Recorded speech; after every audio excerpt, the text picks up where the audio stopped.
Now that we've learned the basics of perfect competition, now let's analyze what is the goal of any of these firms.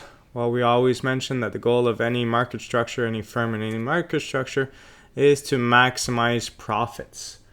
So how do we represent profits? Well, simply profits are total revenue minus total cost. We're going to modify this equation here to allow for a way to perceive it that's going to help us understand in the future when we get to the graphs. Because by drawing the graphs, we will rarely use the total revenue curve and the total cost curve. So what can we do? Well, first off, I could say that this profit is equal to price times quantity, which is my total revenue. This is what's going there, minus my total cost. Then I could divide both sides by quantity. So if I divide both of these sides of the equation by quantity, I then get profit over quantity is equal to, this is price times quantity divided by quantity. We're left with price minus total cost divided by quantity is going to be my average total cost. And now I don't want this on this side, so I'm going to flip it over to the other side. The only way I could do that is by multiplying the other side instead. So it's as if I was multiplying both sides of the equation by Q to cancel this one out. And this I have to multiply the whole amount. So price minus average total cost divided by Q. This is going to become extremely important when we're going to have what we saw in chapter 7 as our three main cost curves, which are marginal costs, average total costs, average variable costs, and that we add on here our price function, which was price is equal to marginal revenue is equal to average revenue. I won't explain how this works just yet, but by having this relationship between price and average total costs tells me that for a certain quantity level, I could look at the distance between the two, and that's either going to be my profit or my loss per unit. Because this is the price I receive per unit, and this is the per unit cost. So this here represents my profit per unit. Profit slash loss, because I could be losing money, per unit. Okay.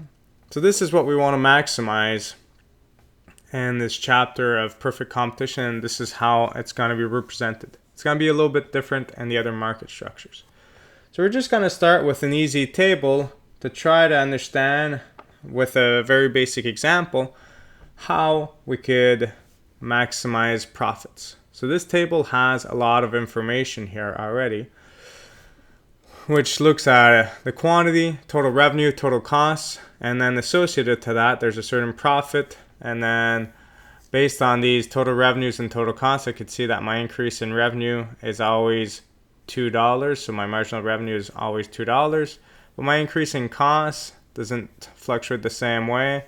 50 cents, $1, $2, $1.50, $2, and $2.50, which is represented over here.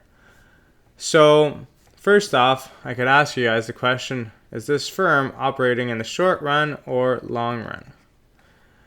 And the answer, what you would have to think about here to know whether we're operating in the short run or long run, is whether we have any fixed costs. Because in the long run, we have no fixed costs. So here, do we have any fixed costs? Well, actually we do, because if I'm producing 0, I still have some cost of 50 cents, which means that I am in the short run. Okay. After playing with this, we could ask ourselves the question, well, where in this graph are we maximizing profits? So if I'm looking simply here, it's very easy, it's very obvious. The profit function is given to us, so I don't even have to calculate it. So losing 50 cents, $1, $2, $3, $3.50, $3.50, and $3. So I could see that I'm maximizing profits here. Okay, so this is maximizing profits. So that little pi sign represents profits once again. And what's special in this situation that I'm maximizing profits is this. And this is the biggest thing that we're going to have to remember for all of the market structures. Whereas that at the profit maximizing quantity, we have marginal revenue is equal to marginal cost. This situation, this little law here is going to be the most important thing to remember from chapter 9 through 11. You want to remember this. Profit maximizing quantity is where marginal revenue is equal to marginal cost if we decide to produce a positive quantity. We might be in the extreme scenario where we choose not to produce anything because we're losing too much money. However, if we choose to be in operation, we will always choose the quantity where marginal revenue is equal to marginal costs to maximize our profits. To understand this, I'm just going to graph the marginal revenue and marginal cost curves on a graph and then look at different quantities possible. So let's just do this on this graph over here. Okay.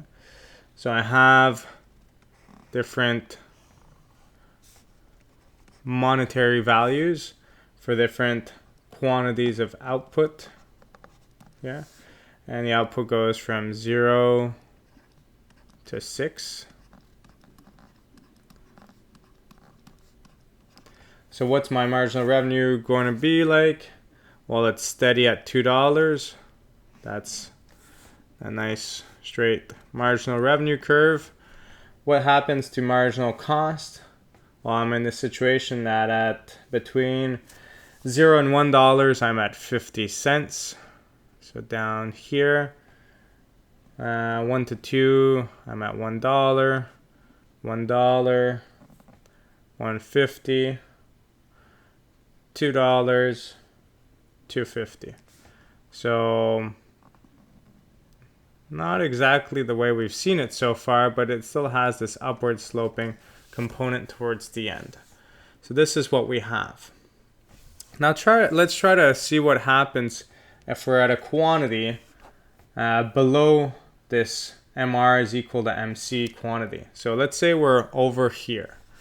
We're at this quantity here, call this quantity 3, same thing as Q1. Okay. At this quantity 3, what's going on? Well, we have a situation where at Q1, we have a situation where the marginal revenue at Q1 is greater than the marginal cost at Q1. Which means that if we want to increase profits, it would be profitable to produce an extra unit. It would be profitable to produce one of these units over here to keep producing, because the extra revenue we will obtain from that extra unit is going to be bigger than the increasing cost of producing that extra output.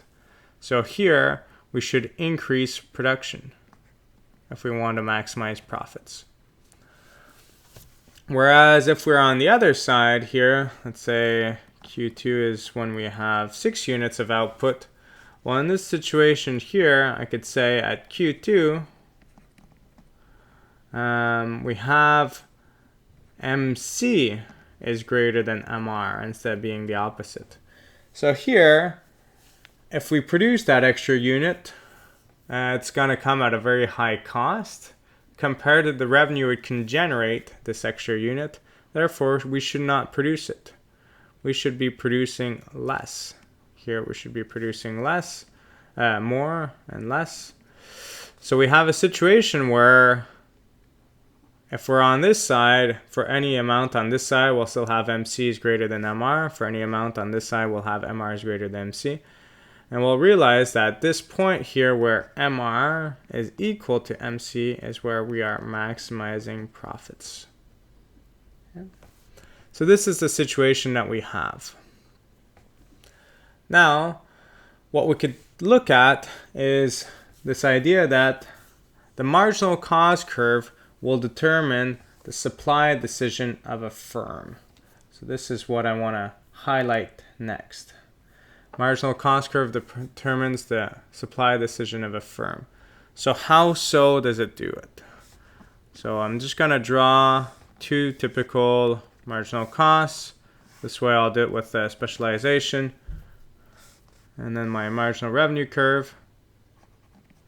Okay. This is at P1. So P1 is equal to marginal revenue 1. This is my first situation here. Okay. What would be my optimal quantity in this case here? Well, at P1, my optimal quantity would be Q1. Okay, what happens if the price changes? What happens if the price goes to P2? If the price goes higher, for some reason, because we don't control the world market, so if the price goes higher, what's going to happen? Well, this firm is going to produce a greater amount of output. Okay, let's go on the other side. What happens if the price goes down? We go to this situation where we have a smaller production level. Okay. To what extent can the price go down? To what level? If it goes down here, we're going to supply this quantity. If it goes down here, we're going to supply this quantity. If it goes down here, we're going to supply less. And you could think, well, P4 here is probably going to be the very minimum that it's possible to supply. Anywhere below P4, we would never supply. So we could see that as the price increases, my quantity that I choose to supply is greater. What does this make you think about? Well, if I just think about this portion of the marginal cost curve, if I just think about that portion there, I have a situation that I think about this. Should be overlapping. This part here resembles my supply curve. Why does it resemble the supply curve that we've had in the past? Well, I'm highlighting a relationship between a certain price and a certain quantity. A higher price, a higher quantity produced, quantity supplied, higher price, higher quantity, higher price, higher quantity. That's what the supply curve tells us. Below a certain price, no quantity. Therefore, the supply curve would not keep going down to the bottom. So the marginal cost curve and the supply curve are extremely linked. They're pretty much the same thing, except the marginal cost curve has a little bit more information. Okay. So this is going to be our baseline for profit maximization. This whole idea of marginal cost, marginal revenue, setting them equal is going to be the situation where I maximize my profits. What we're going to start looking at now is the different short-run decisions, whether we should stay in operation, whether we should shut down, are we making profits, are we making losses? So we're going to put all of these curves into practice in this next segment.